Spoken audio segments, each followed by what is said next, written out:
பாசம் என்னும் நூல் வழி வந்து பாசமலர் கூட்டம் ஆடும் அழகில் அமைவதுதானே வாழ்க்கை பூந்தோட்டம். பாசம் என்னும் நூல் வழி வந்து பாசமலர் கூட்டம் ஆடும் அழகில் அமைவதுதானே வாழ்க்கை பூந்தோட்டம்.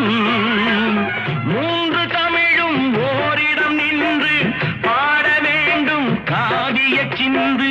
மூன்று தமிழும் ஓரிடம் நின்று பாட வேண்டும் காவிய சிந்து. அந்த நாள் நினைவுகள் எந்த நாள்